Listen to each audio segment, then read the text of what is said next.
Tiga raja yang menyandang gelar Resi Guru sepanjang sejarah peradaban Sunda.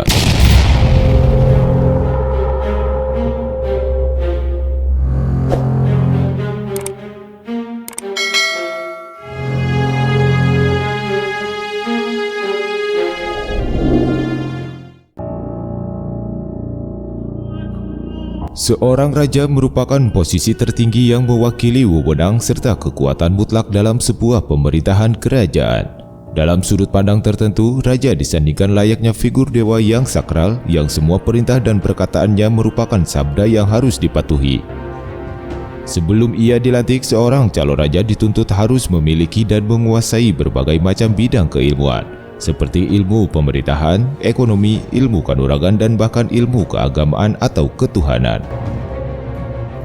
Berbicara tentang ilmu keagamaan yang pada saat itu merupakan bidang keilmuan yang dikuasai oleh para resi atau pendeta, mereka memiliki peran penting dalam jalannya roda pemerintahan. Pasalnya, dalam sebuah struktur kerajaan, seorang resi memiliki wewenang dan tanggung jawab mengenai semua masalah yang menyangkut keyakinan dan sekaligus sebagai penasihat raja. Dari sekian banyak raja yang namanya dikenal sepanjang masa, terutama kerajaan di Pulau Jawa, tidak banyak yang menguasai dan ahli tentang ilmu agama yang bergelar Resi Guru. Resi Guru adalah sebuah gelar yang terhormat bagi seorang raja yang telah membuat suatu ajaran, visi hidup atau undang-undang dasar yang menjadi pedoman bagi seluruh keturunan dan rakyatnya. Berikut tiga raja yang menyandang gelar Resi Guru yang tercatat di sepanjang sejarah peradaban Sunda. 1. Raja Resi Manikmaya. Maha Guru Manikmaya atau Raja Maha Guru Manikmaya atau Sang Manikmaya adalah seorang resi atau guru loka di Mandala Kendan, sebuah mandala yang merupakan cikal bakal dari kerajaan Kendan yang pernah berdiri di wilayah Tatar Sunda pada abad ke-6 Masehi. Letak kerajaan Kendan berada di wilayah Nagreg, Kabupaten Bandung sekarang. Maha Guru Manikmaya berasal dari keluarga Calangkayana, India Selatan. Sebelumnya ia telah mengembara mengunjungi beberapa negara seperti Gaudi atau Begala, Mahasin atau Singapura, Yawana, Cina, dan banyak lagi lainnya. Kedatangan Resi Guru Manikmaya ke wilayah Barat Jawa yang pada saat itu merupakan kekuasaan Tarumanegara berawal hanya sebagai rahib atau resi yang menyebarkan kebaikan dengan ajaran agama. Namun kemudian ia menikah dengan Tirta Kencana, putri Maharaja Suryawarman Raja Tarumanegara ke-7. Dan setelah menikah ia dihadiahi daerah Kendan, suatu wilayah di perbukitan Nagreg lengkap dengan rakyat dan tentaranya. Maha Guru Manikmaya dinobatkan menjadi seorang raja di Mandala Kendan oleh Sang Maharaja Suryawarman. Ia menganugerahkan perlengkapan kerajaan berupa mahkota raja dan mahkota permaisuri. Semua raja yang berada di bawah kekuasaan Tarumanegara pada saat itu oleh Sang Maharaja Suryawarman diberitahu akan keberadaan Raja Manikmaya di Kendan dan harus diterima dengan baik. Karena berlatar belakang seorang resi atau Brahmana ulung yang sudah banyak berjasa terhadap agama dan diakui keilmuannya secara luas, Sang Manikmaya kemudian diberi gelar secara resmi sebagai Raja Resi atau Raja Maha Guru atau Resi Guru. 2. Raja Resi Demunawan.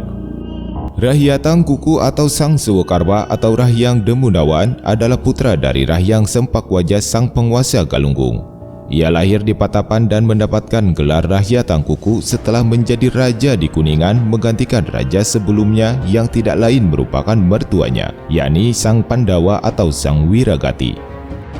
Pada masa pemerintahannya, letak ibu kota kerajaan berada di Saunggala, yang kemudian kerajaan tersebut lebih dikenal dengan nama Saunggala. Penobatan Demunawan sebagai penguasa Kuningan oleh Rahyang Sempakwaja bertujuan untuk menandingi kekuatan Galuh yang pada saat itu dikuasai oleh Sanjaya. Sebagaimana tragedi perebutan tahta Galuh yang berawal dari Purbasora atas Sena dan Sanjaya atas Purbasora merupakan peristiwa dendam kekuasaan Galuh yang merupakan satu keturunan dari Wureti Kendayun. Ketika bertahta, Rahyang Demunawan berhasil menjadikan Saunggala sebagai kerajaan besar yang kekuatannya sebanding dengan Galuh. Pada masanya banyak kerajaan yang berhasil ditaklukkan Saunggala di bawah kepemimpinan Sang Demunawan. Keberhasilannya itu sontak membuat iri Sanjaya. yang pada saat itu dianggap raja paling kuat yang dilengkapi dengan ribuan pasukan militer. Keberhasilan Sang Demunawan yang juga bergelar Sang Sewakarma dalam memimpin kerajaan Saunggala selain karena ia menguasai berbagai ilmu pengetahuan, baik ilmu pemerintahan maupun taktik perang. Salah satu yang paling utama karena keteguhannya dalam mengamalkan sebuah agaman atau ajaran yang bernama Dangiang Kuning. Atas peran dan pengaruh besar untuk rakyat dan kerajaan, terlebih dengan peran besar dalam keagamaan, Sang Demunawan kemudian diberi gelar secara resmi sebagai Maha Guru atau Raja Resi atau Resi Guru. 3. Maharaja Niskala Westu Kencana. Niskala Westu Kencana atau Anggalarang atau Wangisuta lahir di Galuh Kawali pada tahun 1348 Masehi. Ia adalah raja dari kerajaan Sunda Galuh yang sebelumnya didahului oleh pamannya Prabu Guru Mangkubumi Buniswara Suradipati. Sang Niskala Westu Kencana adalah putra dari Prabu Maharaja Lingga Buana yang diceritakan gugur di Bubat ketika ia masih berumur 9 tahun.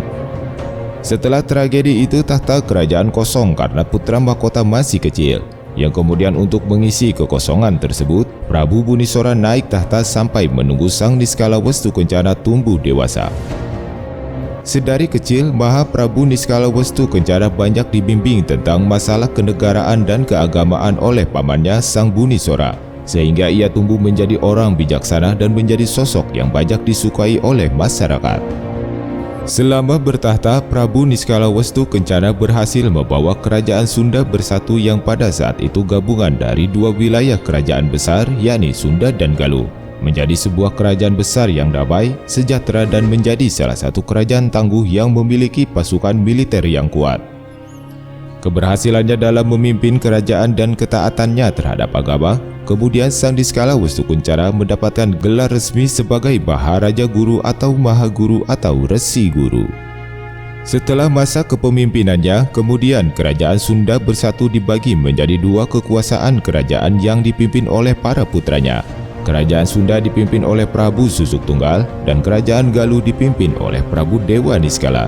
Dan di masa cucunya yakni putra dari Prabu Dewa Niskala yang bernama Jaya Dewata atau lebih dikenal dengan Prabu Siliwangi, kerajaan Sunda Galuh bersatu di bawah kepemimpinannya dan dikenal dengan nama Pajajaran.